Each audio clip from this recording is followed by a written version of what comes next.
जय मां विंध्यवासिनी, हर हर महादेव। आप सभी का स्वागत है आपके अपने यूट्यूब परिवार फेसबुक पेज में।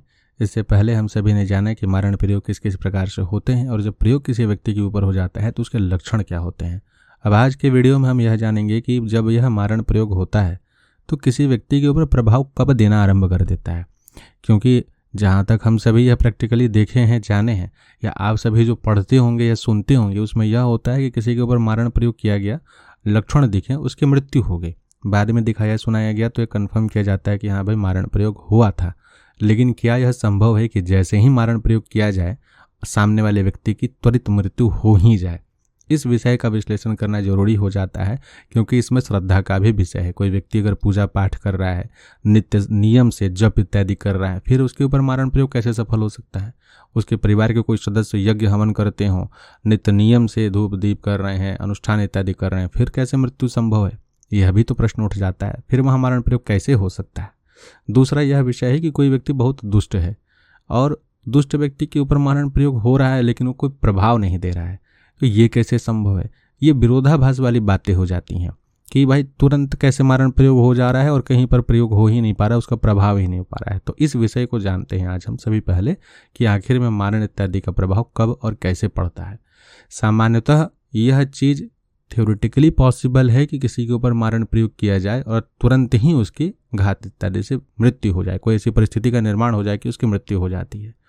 उसमें सबसे पहला चीज़ ये होता है, किसी भी देवता का, पितृ का श्राप अगर किसी भी जीवन की किसी भी परिस्थिति काल में हमें या हमारे पूर्वजों को किसी के द्वारा श्रापित किया गया है। मान लेते हैं कि किसी का विवाह हुआ था हमारे पूर्वजों में, जो स्त्रियाँ विवाह करके उनका किसी कारण से मृत्यु हो गया या उनको बहुत कष्ट दिया गया, उनकी मृत्यु हो गई, और उनके पिताजी कोई विद्वान हो, कोई जानकार व्यक्ति, उन्हें जानकारी मिली कि मेरी बच्ची को बहुत कष्ट दिया गया है, उन्होंने श्रापित किया, जो भी उनके पास तपोबल था, बहुत अधिक दुखी होकर कि हमारी बच्ची को तुमने इस तरीके से प्रताड़ित किया, उसकी मृत्यु हुई है, जाओ तुम्हारी भी मृत्यु हो जाए, या तुम्हारा वंश नष्ट हो जाए, या तुम नष्ट हो जाओ, तुम्हारा परिवार नष्ट हो जाए, ऐसा उन्होंने श्राप दे दिया। आपको क्या लग रहा है कि वो श्राप देंगे तुरंत फलीभूत हो जाएगा, जैसे हम लोग देखते हैं सीरियल्स में? नहीं, ऐसा बिल्कुल नहीं है। ऐसा होता बहुत कम है कि तुरंत फलीभूत हो।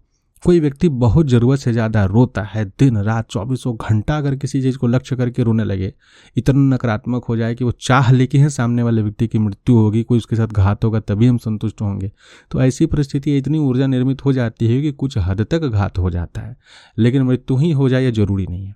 तो वो श्राप जब फलीभूत होगा, जब कभी भी 5 साल, 10 साल, 15, 20 अगली पीढ़ी, तब वो जा करके प्रभाव देना आरंभ करेगा। ऐसी परिस्थिति में जो है, सबसे पहले जब यह श्राप लगा है किसी को, तो ये फलीभूत होने की स्थिति जब आती है तो आदमी के ऊपर मारण प्रयोग का प्रभाव भी त्वरित पड़ता है। जैसे ही मारण प्रयोग हुआ, सामने वाले व्यक्ति राम नाम सत्य हैं। दूसरा है कि देवताओं का श्राप। कहीं मंदिर था, तोड़ दिया, कहीं देवता का स्थान था, घर बनाने के चक्कर में हटा दिए, कहीं देव वृक्ष थे, पीपल का, सम्मी जी का, तुलसी इत्यादि का, हटा दिए, वहाँ से घर बना लिए अपना। कोई पुराना देव वृक्ष पूजित था, खरीदे ज़मीन को, हटा दिए, उसको उखाड़ के फेंक दिए, कटवा दिए, पैसे देके दूसरों से। आप ये सोचते हैं कि हम, ये ज़मीन मेरा है, हम दूसरे को पैसे देकर के कटवा दे रहे हैं, दोष नहीं लगेगा। उस पर बैठने वाले भूत प्रेत पिशाच चाहे देवी देवता मूर्ख थोड़ी हैं। देव श्राप में प्रेत पिशाचों का सभी का श्राप आता है, उनका भी वो रहने का स्थान है, वो भी एक योनि है, कई समय से रह रहे हैं। अगर आपको जानकारी हो जाए, अगर कोई ऐसा वृक्ष है उसको हटवाना ही है, तो फिर विधि विधान से करवाइए, किसी योग्य जानकार व्यक्ति से वहाँ पूजा करवा के उनको कहीं स्थान दे दीजिए कि भाई मेरे स्थान से चले जाइए, कुछ वैसा विधान हो जाए, उनकी निमित्त पिंड इत्यादि हो जाए, फिर जो है वहाँ पे कम से कम नांदी श्राद्ध इत्यादि करके पूजन करके तब जो है वहाँ पर आप उस पेड़ पौधे को कटवाइए, तो शायद दोष कम लगे। जान लेना चाहिए, ये person to person, place to place vary कर सकता है, कौन सा जगह है, कैसी शक्ति वहाँ है, नहीं तो सामान्यतः वो श्राप लगेगा ही। अब कोई व्यक्ति आपको रेफरेंस दे रहा है, अरे हमारा तो वहाँ पे था पीपल का पेड़, कटवा दिए, देखो मेरी 2 पीढ़ी बीत गई, कहाँ कुछ हुआ है। अब आप भी बहुत अधिक प्रफुल्लित हो जाओगे, अरे उसको कुछ नहीं हुआ, हमें भी कुछ नहीं होगा, आपने करवाया, इधर आपकी लंका लगी पड़ी हुई है, ये सब कारण बन जाते हैं। तो ये जब श्राप फलीभूत होने का समय आएगा, तो जब मारण प्रयोग कोई आपके शत्रु के द्वारा किया जाएगा तो तुरंत फलीभूत होगी। यानी जैसे ही प्रयोग हुआ और श्राप भी इधर फलीभूत होने का समय आ रहा है, अब बोलिए कि ये कैसे हो रहा है कि जब वो मरण किया तभी श्राप फलीभूत हुई? ऐसा कैसे हो सकता है? तो ये भगवान का बनाया हुआ नियम है, उनकी माया है। लेकिन इस विषय को समझिए, आपके पहले के पुण्य भी तो हैं, आपने, आपके परिवारजनों ने, आपके पूर्वजों ने पुण्य किए हैं, उस पुण्य के प्रभाव से आपकी वृद्धि हो रही थी। पुण्य का जब ह्रास आरंभ हुआ, अब आप क्या कर रहे हैं, पैसे बहुत कमा रहे हैं और आप यह भी बोलते हैं कि भाई हम दान पुण्य भी बहुत करते हैं, लेकिन उस दान पुण्य में भाव नहीं है आपका। पहले आप 10 रुपये दान करते थे, भाव था उसमें। अब आप अमीर हो गए, करोड़पति हो गए, आप लाख रुपए दान कर रहे हैं, लेकिन अभिमान है, घमंड है, हम कमाए हैं, दिए हैं। पहले आप 10 रुपये देते थे तो ये बोलते थे कि जगदम्बा आप दिए हैं, उसमें से कुछ भाग आपको समर्पित मैया, कल्याण कीजिएगा, जीवों का भी कल्याण। अब बोलते हैं कमाए हम हैं, दे हम रहे। ये जैसे ही भाव बदलते हैं ना, वो पुण्य भी बदल जाता है। पुण्य तो मिलता है, आंशिक रूप से मिलता है, और इसी कारण से आपकी रक्षा भी नहीं हो पाती। आप कितने भी बड़े दानदाता बन जाइए, आपको कोई बचाने वाला नहीं होता है। सीधी सी बात है। तो आशा करते हैं कि इस विषय को समझे होंगे कि हम दानदाता हैं फिर क्यों, ये जो अभिमान के साथ में आते हैं ना, नहीं। और पीढ़ियां भुगतती हैं। जब आप कोई अपराध कर देते हैं, आपके पूर्वज कोई अपराध कर देते हैं, देवताओं का अपराध हो, पितरों के स्थान का अपराध हो। जैसे हम लोग जब शिव महापुराण पढ़ रहे थे तो उसमें बताया गया था कि समुद्र के किनारे अगर किसी प्रकार के पुण्य कर्म किए जाएं, वहाँ पे अनुष्ठान किया जाए, यज्ञ होम किया जाए, किसी प्रकार के मंत्रों का पोषण किया जाए, तो रात्रि काल में, एक रात्रि में सिद्ध हो जाती हैं। अगर कोई 1.25 महीने का अनुष्ठान करे समुद्र इत्यादि में, जहाँ देवताओं का स्थान हो, देव पूजित हो, उन जगहों पे, तो सिद्धों के दर्शन तक संभव हो जाते हैं। शिव महापुराण के विश्वेश्वर संहिता इत्यादि में हम लोगों ने इस विषय को पढ़ा था। तो आप यह भी तो जानिए कि उसी समुद्र के किनारे जाकर के जब आप अपने गर्लफ्रेंड बॉयफ्रेंड के साथ रासलीला रचाते हैं, वो भी तो एक पाप है। जब वहाँ पुण्य मिल सकता है सदकर्म करके, तो आप किसी समुद्र के किनारे जा करके उल्टा सीधा कर्म करते हैं तो उसका पाप भी तो आपको लगेगा। वो कहाँ भोगिएगा। आधुनिकता में अंधे होकर के आप यह तो बोलते हैं कि ये सब कुछ नहीं है, बकवास है, लेकिन ये बकवास जब फलीभूत होता है ना, पिछवाड़े लाल हो जाते हैं। फिर मिर्च से भी ज़्यादा तेज तीखा अनुभव होना शुरू होता है और फिर आप गाली देते फिरते हैं। कुछ होने जाने का नहीं है, भोगना ही है। आप किसी भी गाली दे लीजिए, ये गलत लिखा, वो गलत लिखा, फलाना गलत बोले, ऐसा कुछ नहीं, वैसा कुछ नहीं, कोई दिक्कत नहीं है। आपके चिल्लाने से नियम विधि तो नहीं बदलते हैं। जब पुण्य है तो पाप भी है, भोगो। पर्वत के ऊपर जाकर के जप करने से मंत्र की सिद्धि होती है, देवताओं की कृपा प्राप्त होती है। आप पर्वत के ऊपर जाते हो घूमने के लिए, उल्टे सीधे हरकत करने के लिए, पाप भी लगेगा। तो इसी तरीके से जो है, ये जब फलीभूत होने का समय होता है, जब श्राप जब फलीभूत होते हैं और कोई आपका शत्रु मारण प्रयोग कर रहा है, तब आप निकल रहे हो, पहले ही टिकट में निकल ले। ठीक, आगे देखते हैं। आपके घर में लोग पूजन पाठ करने वाले हैं, आप स्वयं भी पूजन पाठ करने वाले हैं, भाव प्रधानता के साथ में बहुत अच्छे से पूजन पाठ करते हैं। घर में देवताओं का स्थान है, देव वृक्ष इत्यादि लगे हुए हैं, मारण का प्रयोग हो रहा है। अब यहाँ पर यह होगा कि जो भी तंत्र इत्यादि प्रयोग हो रहे हैं, ये तो सर्वविदित है, ये बार बार बोलते हैं। हमारे अपने प्रारब्ध हैं, ऐसे शत्रु हमें प्राप्त हुए जो हमारे ऊपर मारण प्रयोग कर रहे हैं। हमारे अभी के या पहले के भी ऐसे कर्म हैं और हम अभी भी ऐसे लगे हुए हैं सेवा पूजा में, हमारी रक्षा हो रही है।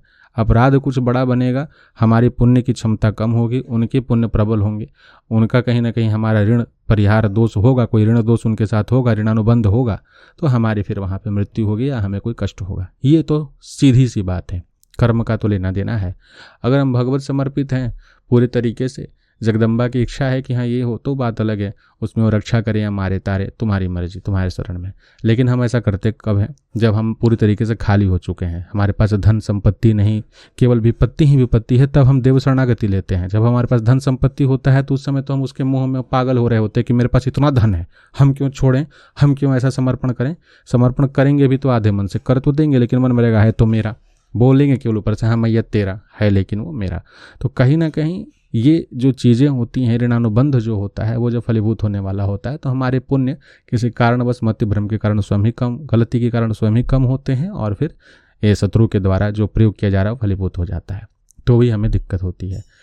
इसके पश्चात जो प्रयोग है, जिसमें सच में शत्रु बहुत अधिक प्रबल है और हमारे पास, हम भी सेवा पूजा कर रहे हैं, हमारे पास भी ऊर्जाएं हैं, क्षमताएं हैं, देव कृपा है, सब कुछ है, तब यहाँ पर आता है पूरा वह विषय जिसमें वो अपनी नकारात्मक ऊर्जाओं की क्षमताओं को बढ़ाता है, जिसमें वो सिद्ध किए गए देवताओं को, जिन भूत प्रेत पिशाचों को या जिन चौकियों को वो सिद्ध किया है, उसको बलि पर बलि दे करके और प्रबल करते जाता है। जहाँ एक बलि देना है वहाँ जोड़े में बलि देगा, जहाँ जोड़े में देना है वहाँ 2 गुने जोड़े में बलि देगा।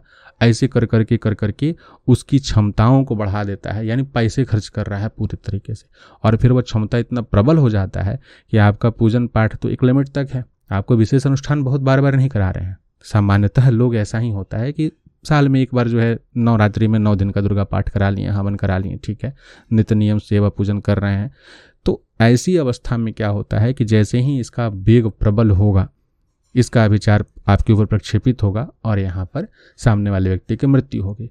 लेकिन उससे पहले भी जितने देव वृक्ष वहाँ उपस्थित हैं वो बार बार सूखेंगे, ये होगा ही। क्योंकि जब भी कोई व्यक्ति नकारात्मक ऊर्जाओं को एकत्रित करके किसी मंत्र विधि के द्वारा देवताओं के द्वारा चालन करता है, प्रक्षेपित करता है, तो सबसे पहले जो सात्विक ऊर्जाएं होती हैं उन ऊर्जाओं को खींचती हैं। द्वार के पास उपस्थित पितरों को हटाएगा, जो देव रक्षक होंगे उन्हें हटाएगा, जो शुभ सात्विक शक्तियाँ वहाँ देव वृक्षों के माध्यम से होंगी उन्हें हटाएगा, उस स्थान के अगर कोई स्थान देवता हैं उन्हें प्रसन्न करेगा, आपके जो वहाँ क्षेत्रपाल होंगे उनको कोई ना कोई भोग बलि इत्यादि दिया जाएगा। कहीं ना कहीं वो अपने कार्य को सिद्ध करने के लिए अनेक मंत्रों का प्रयोग करेगा। अब यहाँ पर यह मत बोलिए कि मंत्र के द्वारा कोई गलत काम करे तो हो जाएगा, बार बार बोलते हैं। ये कर्म का क्षेत्र है, ये कार्मिक प्रधानता क्षेत्र है, ये भाव प्रधानता के साथ नहीं हो रही है। तब जाकर के यह विधि पूर्ण होती है, तब जाकर के व्यक्ति की मृत्यु होती है। यानी कि आपके साथ कहीं ना कहीं अशुभता पहले घटित होना आरंभ हो जाती है। इन लक्षणों के द्वारा आपको दर्शाया जाता है कि भाई अशुभ होने वाला है। जब आप इस संकेत को समझ करके कोई विशिष्ट अनुष्ठान करके अपना रक्षण नहीं करते हैं, तब इन ऊर्जाओं का प्रक्षेपण आपकी मृत्यु का कारण बनता है। तो आशा करते हैं कि इन लक्षणों को सोच समझ करके आप भी अपना कल्याण करेंगे, रक्षण करेंगे। साथ बने रहें, आगे इस विषय पे और भी वीडियो जाएंगे जिनमें आपको और जानकारी मिलेगी। जय मां विंध्यवासिनी, हर हर महादेव।